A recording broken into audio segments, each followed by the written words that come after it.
Well, that Super Bowl sucked.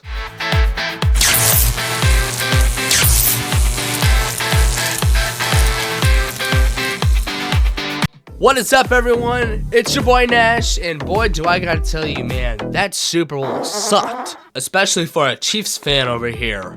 We were this close to getting the three-peat, but once again, Philadelphia had to crush our dreams over here in Kansas City. But there were some good things and some good flashes for Kansas City for the future, especially like Xavier Worthy, for an example. Xavier Worthy in the Super Bowl versus Philadelphia had 8 receptions, 157 yards receiving, and 2 touchdowns. One was a 50-yard bomb. And sure, yes, it is true. It did happen in crunch time and where the Eagles were just putting in their backup players. That is very much true. But hey, there is still a lot of potential for this guy coming out of Texas, out of his first year in KC, and now going to his second year where he can do a lot for Kansas City. But something that needs to change right now in Kansas City was that pitiful O-line, because golly, that O-line was trash on Super Bowl Sunday. They gave up 6 sacks with a dual threat quarterbacks and Patrick Mahomes. Are you kidding me? That was absolutely embarrassing. I think that was my least favorite part to watch. Because, you know, in the interior wise, you got Creed Humphrey, Trey Smith, and Joe Tooney, the guy that you got from the Patriots that won 3 Super Bowls with them. And then you're looking at it and you're like, oh my gosh, why was it so bad? And then you look on the outside and you think, oh, that's why. But what people looked at the most in this Super Bowl and the result of the Super Bowl was Patrick Mahomes, and how if Mahomes won, that he would be one step closer to being in the GOAT conversation with Brady. But then after that Super Bowl, people are like, Mahomes will never make it ever again in that conversation with Brady. And to me, it's just one game, and that's something that you gotta adjust to. And I think Mahomes could potentially bounce back. If he doesn't, though, then Brady will always and forever, for now, be the GOAT. But if you do ignore the 2 interceptions Mahomes did have, mainly due to pressure impact, but he did have 3 touchdowns for 257 yards respectively. Although, yes, like I said earlier, it did happen in crunch time, but no matter what, stats are stats. So my final takes for this Super Bowl and how pitiful it was for me to watch, make sure y'all go check out the live stream I did. It was absolutely embarrassing. Each and every position had their own questions to fulfill for this offseason, and overall, I'm looking at the O-line and how we need to fix that for the future in Kansas City with the Chiefs. But pushing aside the Super Bowl, because let's be for real, it's going to be a forgettable Super Bowl in the next couple of years. But forgetting that Super Bowl and talking about this offseason and what the Chiefs need to do to be better and push the final tush to win that Vince Lombardi trophy once again. Now, before we talk about what we need to do, we also need to talk about some question marks on the future for some players that are on the team right now, like Travis and D-Hop. Is the fact that D-Hop and Travis Kelce are both considering retirement this offseason. Now, the Chiefs are giving Kelce till March 14th because I'm pretty sure that's when Kelce gets extra cash, cha-ching, in the pocket. And so I think they're going to give Kelce just a little bit more time to make his decision. And that's up to Kelce, man. I mean, that's totally up to Kelce. Obviously, in the Super Bowl, it did not look good for him, and it looked like he might need to hang up the cleats. But that's up to him. I think if he does come back, he's going to need to bring his all. If he doesn't, then just hang it up. I mean, I don't want the man to end out ugly, because usually the best retirements are when you're still at your somewhat of good capacity. And I don't want Kelce to go all the way down and slowly fade away. If you guys like what we're talking about here and how we think we should fix the Chiefs, if you guys have another team you think I should do, make sure you guys leave a comment down below and subscribe and share it. Got a little off topic there, sorry for that. But Yeah, talking about Kelsey and D-Hop, that's going to be huge for the Chiefs, I think, because especially for fan base wise, everyone loves Travis Kelsey and everyone's starting to get in the flow with D-Hop. And so I think if both of them retire, which I think would be unlikely, but I think no matter what, something's going to happen. And now we got to talk about our free agents that are potentially going to sign with new teams pending on their contract problems.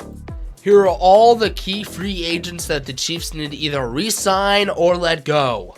Some key free agents that I see right here: Trey Smith, Nick Bolton, Marquise Brown, and a guy that we've already talked about a lot here, DeAndre Hopkins. But a key guy to me that we drafted in the 6th round in 2021's NFL draft, Trey Smith. His 4th season with the Chiefs, originally was the 6th round pick, and he's been really solid. He's been one of the 3 Mouseketeers, I would say, for the Chiefs with Creed Humphrey and Joe Thuney. His rookie contract is officially up, so we would have to give him a big term contract for his extension if we want to keep him, or potentially franchise tag him. I also can see that. Or maybe trade him to get a top tier draft pick like I have mentioned before. But we have done that in the past. We actually did it last season with L'Jarius Sneed. We franchise tagged him, and then we traded him and booked him to Tennessee for a 3rd round pick. Now, it should have been a 2nd, but we got a 3rd round pick out of it, so I'm fine with that. But moving on from Trey Smith, great guy by the way, we got to talk about Nick Bolton, number 32 for Kansas City. We got him out of Mizzou, M-I-Z-Z-O-U, from the 2nd round in the 2021 NFL Draft. And he's our head honcho on defense. Steve Spagnuolo has even said in front of people that he's the Mahomes of the defense. Now, to me, that is saying something right there. Now, his stats won't blow your socks off, but he did have 73 solo tackles, 3 sacks, 1 forced fumble, and 1 INT. And I remember that INT. It was versus Jameis Winston and the Cleveland Browns when we BTA versus the Browns. That was a good day. To me, and this might sound like a biased opinion, but he, I think, is the most underrated linebacker in the NFL. Heck, I think the whole linebacker core for Kansas City is super underrated with Leo Chanel, Drew Tranquil, and this guy, the head honcho, Nick Bolton. Now, 2 players that I can see the Chiefs letting go or trading this offseason is Justin Reed and Marquise Brown. Let's go ahead and talk about Justin Reed here. He had 61 solo tackles and 2 INTs. Now, that's nothing crazy, but nothing that you look at and say, oh my gosh, I gotta get this guy, or hey, I gotta get rid of this guy. But he's just not been performing like we need a strong safety to do, especially towards tight ends. That is one leaky spot I think we have as a defense. Now, strong safety is no easy job to play in the NFL. Heck, it's one of the more harder ones. But Justin Reed is an easy guy that we can easily just replace in the draft, potentially in the later rounds. But no disrespect to Justin Reed, I love this guy. He was my very first autograph sign face-to-face. So I cannot hate on Justin Reed. He's a really great guy and a really great guy that Kansas City Chiefs fans love. But another guy that I think the Chiefs might need to part ways with is Marquise Brown out of Oklahoma. Now, yes, this is his very first year with Kansas City after playing with Baltimore and Arizona and getting injured for almost all the season, coming back week 16 versus the Texans. So he only played 5 games, and most teams that's lucky because we made it all the way to the Super Bowl, unfortunately losing to the Philadelphia Eagles, but he had 9 receptions for 91 yards and averaged about 10 yards each. So if you guys don't want to give up on him, I totally understand why. He showed a lot of potential when he came back versus the Texans, because honestly, I don't know if we beat the Texans without Brown. But looking at all these guys are going to need and want the money. And so, to be honest, we're in cap hell right now, supposedly, and I can see why, with Mahomes, Travis Kelsey, and Chris Jones. So that Kelsey thing or deal is going to be really important to see how many free agents we can re-sign. And I think Marquise Brown is just signing on. If we don't re-sign him, he might go to another top-tier competitor like the Bills. So just reading everyone off here, we got Trey Smith, a right guard, Nick Bolton, middle linebacker, Derek Nani, defensive tackle, Justin Reed, strong safety, Marquise Brown, receiver, DeAndre Hopkins, receiver, Matt Arizara, punter, and Charles Omenihu, right end. And the players marked with stars are players that I think that might be released or traded in free agency. Because players like Trey Smith, there are teams that are looking for right guards like the Chicago Bears, and they're trying to get better, and I think that's one of the key ways for Chicago. So I think Chicago might want to do something with Trey Smith. And Justin Reed, I don't really know where he would go, but I feel like Marquise Brown would be a great fit for Buffalo. Now, none of those players I want to go. To be honest with you, I like everyone on our team right now. But just to get better and to win more Lombardi trophies, I think those are the players that are going to need to get cut or released. Now, if all that happens, which I hope it doesn't, but if all that happens, then I think this is how the draft is going to go for Kansas City. But before I start naming off players, to me, this is the most ideal, but maybe not the most realistic, because you would need to do a lot of trades for this to happen. But this is, to me, the most ideal for the Kansas City Chiefs. Now, to start it off, this guy's been going all over the place in social media like Instagram and Facebook for Kansas City. Kobe Bryant out of Kansas, 6 foot, 175, is a senior, had 37 tackles, 1 forced fumble, and 4 interceptions his senior year in Kansas. Although Kobe Bryant might not seem the biggest, he sure is known for his athleticism and length and ball hawking skills. He excels in press coverage using his length to disrupt receivers and showcasing impressive ball tracking abilities. However, some scouts have noticed areas for improvement such as top end speed and technical refinement. Now, why should the Kansas City Chiefs consider drafting him? The Chiefs' defense could benefit from a dynamic playmaker in the secondary, and Bryant's proven track record of creating turnovers aligns perfectly with this need. His familiarity with the local environment from Kansas to Kansas City and fan base would also make a seamless transition. Projected as a mid-round pick, Bryant offers significant upside and could be a valuable addition to the Chiefs roster.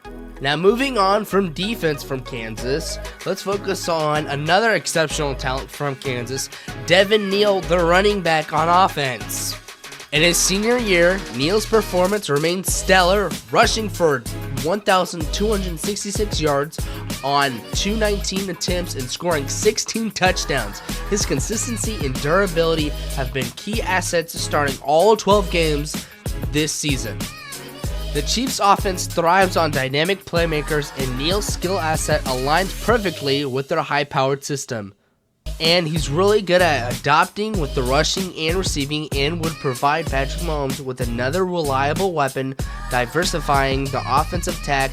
Moreover, Neal's proven track record and local roots could make him a fan favorite, fostering a seamless integration into the Chiefs' culture.